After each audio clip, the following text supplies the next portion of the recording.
दोस्तों नमस्कार। आप सभी का स्वागत हमारे channel Hindi GS practice class by Hemlata में। तो आज हम लोग क्या पढ़ रहे हैं, हिंदी में क्या चल रहा है। तो जैन साहित्य अभी भी चल रहा है, कुछ कवि और बचे हुए हैं।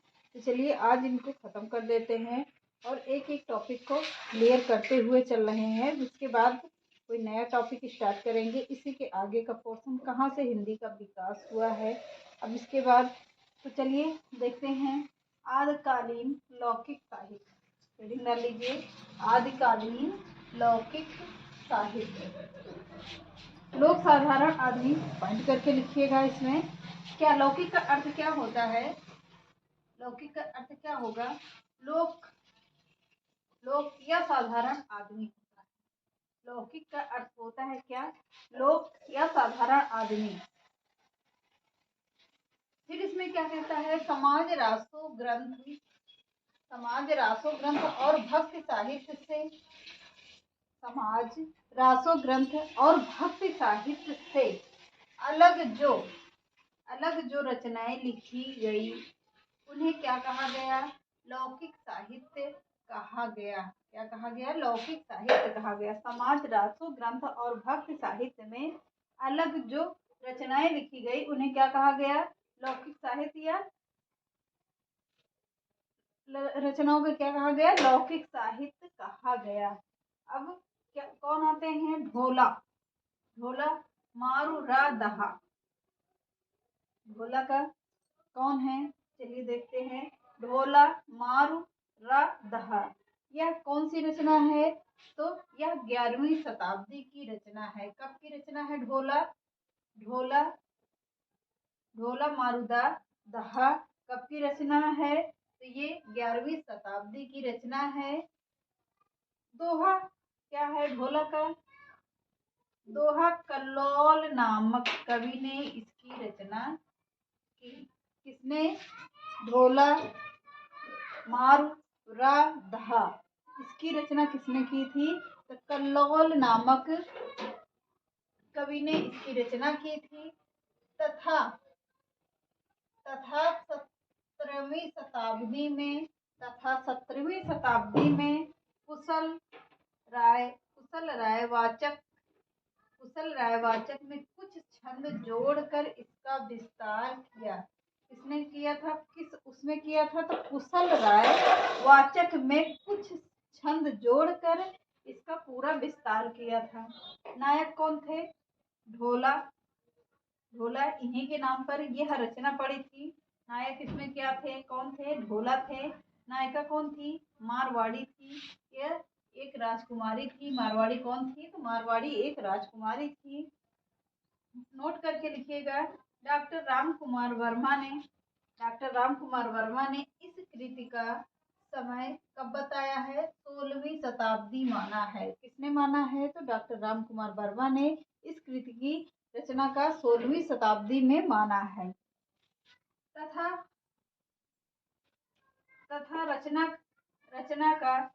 इस रचना का रचनाकार कुशल लाभ को माना जाता है। किसे माना जाता है, इस रचना के रचनाकार किसको माना जाता है, कुशल लाभ को माना जाता है। अब अगली हेडिंग डाल लीजिए, क्या, बसंत विलास। इसी में आएंगे वो भी।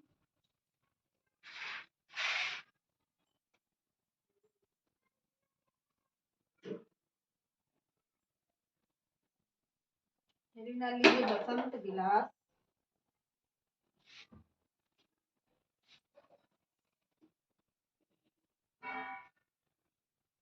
बसंत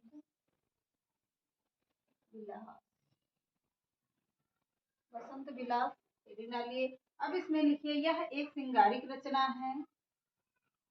पॉइंट करके लिखिए, यह एक श्रृंगारिक रचना है।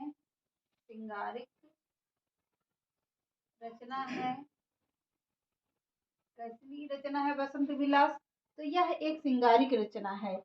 इस रचना में क्या कहा गया है, जिसमें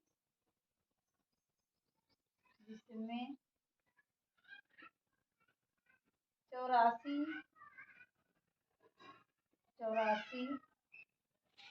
दोहों में बसंत ऋतु का दोहों में बसंत ऋतु का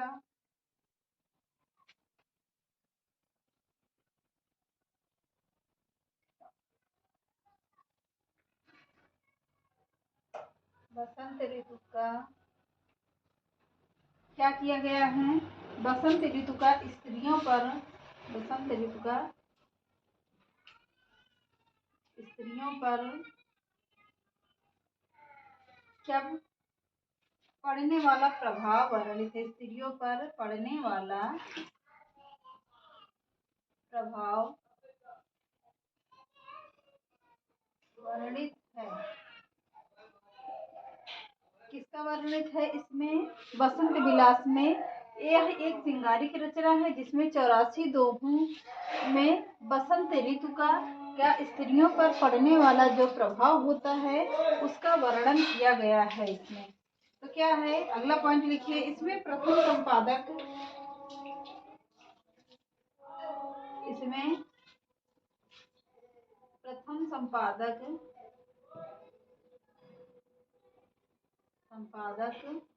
कौन है? केशवलाल हर्षद दयाल है।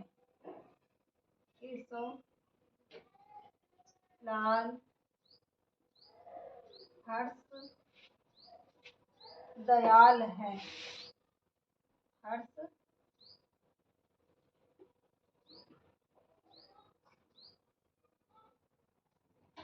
कौन है? हर्ष दयाल ध्रुव है। उनका पूरा नाम क्या है? हर्ष दयाल ध्रुव। अब अगला पॉइंट लिखिए। यह रचना हाजी मोहम्मद स्मारक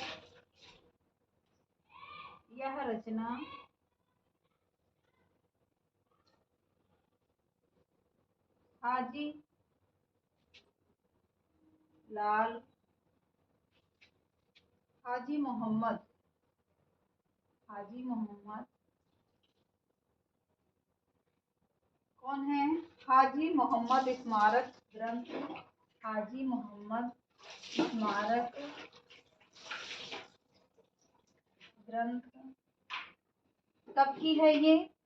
तो कब की मानी जाती है? 1952 1952 ईस्वी में प्रकाशित हुई थी।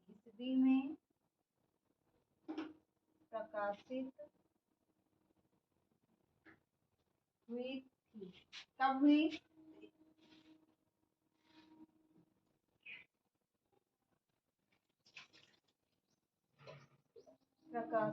कब हुई थी? 1952 में प्रकाशित हुई थी। अगली रचना लिखिए। इस रचना के रचनाकार का पता नहीं है। पॉइंट में करके लिखिए। इस रचना के रचनाकार का पता नहीं है। मतलब यह रचना किसने लिखी है उसका पता नहीं है कि किसने यह रचना लिखी है। तो कौन सी रचना के बारे में बता रहे हैं? तो यह कौन सी रचना है? हाजी मोहम्मद स्मारक ग्रंथ। हाजी मोहम्मद स्मारक ग्रंथ 1952 ईस्वी में लिखी गई है, परंतु इसकी रचना के रचनाकार का पता नहीं है। अगला लिखिए पॉइंट। जयप्रकाश वेरी इंपॉर्टेंट है, यहाँ से प्रश्न बनते भी हैं। इंपॉर्टेंट में करके लिखिएगा।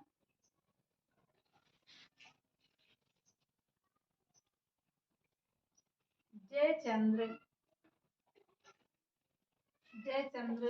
प्रकाश व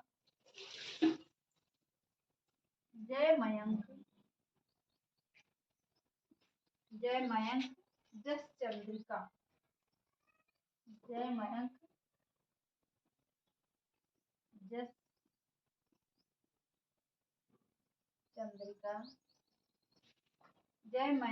चंद्रिका अप्राप्य है। क्या है? अप्राप्य है। सिंघायत दयाल दास की रचना। पॉइंट में करके लिखिएगा। सिंघायत सिंघायत दयाल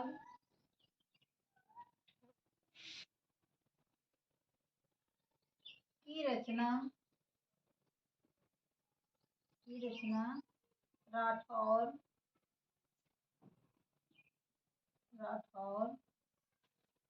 कौन है? राठौर विख्यात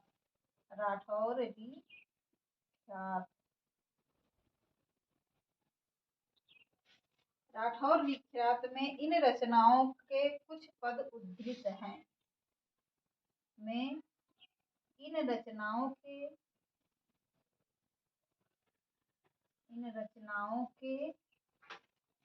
कुछ ख्यात क्या हैं? कुछ ख्यात उद्धृत हैं। ख्यात करके क्या? पद लिख लीजिए। कुछ पद उद्धृत हैं।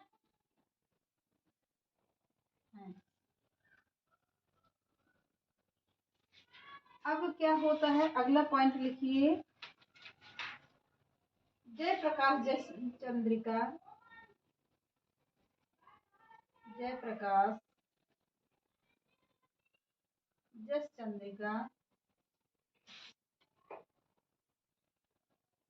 यही है, केवल ये अलग अलग रचना है। जयप्रकाश किसने लिखा था? तो भट्ट केदार ने लिखा है।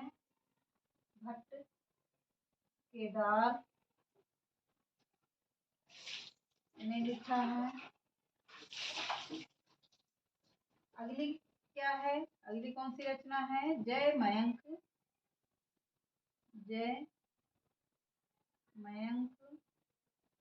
जस चंद्रिका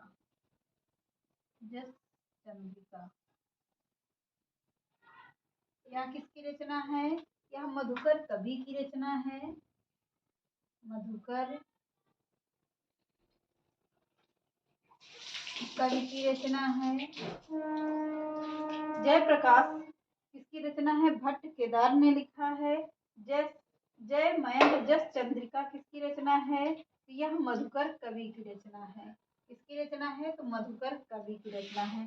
तो चलिए अगली हेडिंग डालते हैं। कौन आएंगे इसके बाद?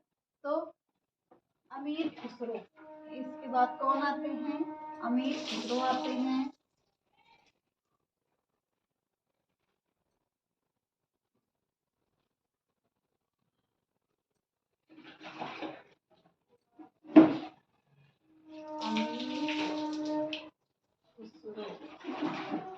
इसके लिए प्रसिद्ध हैं। पहेलियों मुकरियों के लिए कौन प्रसिद्ध है? अमीर खुसरो। इनका समय कितना है? 1255 से 1324। 1255 से 1324 ईस्वी। अमीर खुसरो 1255 से 1324 ईस्वी तक है। वास्तविक नाम क्या था? अब्दुल हसन। अब्दुल हसन इनका वास्तविक नाम है। थोड़ा सा आइए समझ लेते हैं। इनका वास्तविक नाम क्या है? वास्तविक नाम है क्या? कौन है ये? अब्दुल हसन।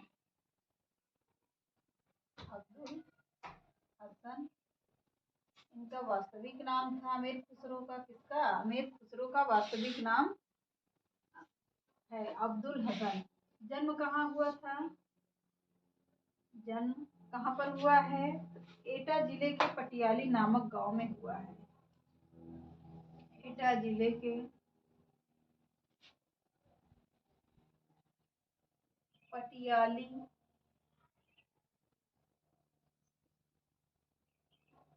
नामक गांव में हुआ है।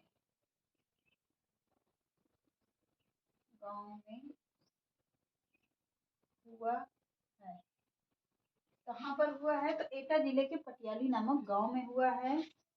अब इनके गुरु कौन थे? निजामुद्दीन औलिया।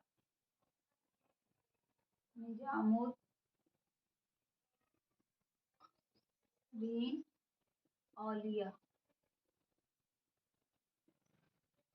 ये कौन थे? इनके गुरु थे निजामुद्दीन औलिया। तो चलिए इनके विस्तार से पढ़ते हैं हम लोग। कल तो थोड़ा सा बता दिया है हिंट इनको, तो आगे पढ़ते हैं हम कल।